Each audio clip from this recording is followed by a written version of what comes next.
Osaamisperusteisuus liittyy käsitteenä osaamisen tunnistamisen ja tunnustamisen prosesseihin, ja osaamisperusteisuutta voidaankin ajatella kriteeripohjaisena tapana arvioida eri tavoin hankittua osaamista. Lukumääräisten suoritteiden sijaan osaamisperusteisuus korostaa oppimisen muutosta muistamisesta ymmärtämiseen ja opitun soveltamiseen käytännössä.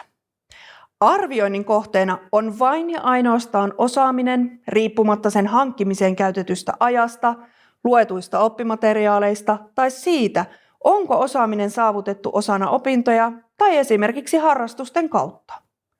Osaamisperusteinen arviointi onkin parhaimmillaan jatkuva prosessi, jossa osaamisen tunnistaminen ja tunnustaminen ovat osa aktiivista osaamisen kehittämistä.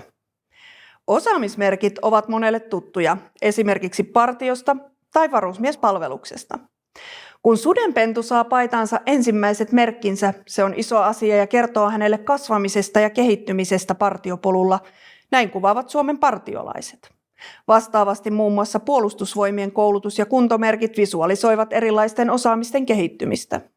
Samalla tavalla digitaaliset osaamismerkit mahdollistavat erilaisten osaamisten tunnistamisen ja tunnustamisen sekä nostavat esille sellaista osaamista, joka muutoin jää katveeseen perinteisten tutkintotodistusten arvosanoissa, mutta on arvokasta työelämälle.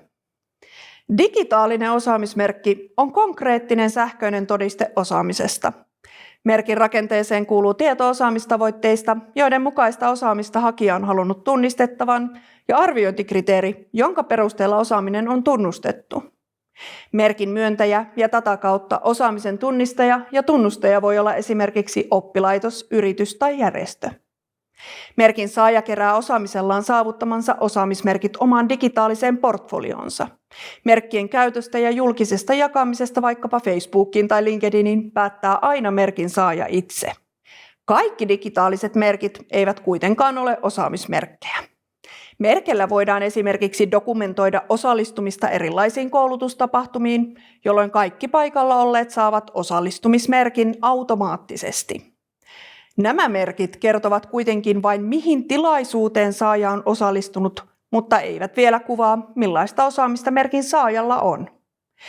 Digitaalinen merkki voi olla muodoltaan myös määräaikaiseen voimassaoloon perustuva sertifikaatti tai diplomi, jonka on tarkoitus korvata todistukset sähköisellä tunnisteella. Nämä erilaiset merkit vaikuttavatkin oppimiseen eri tavoin.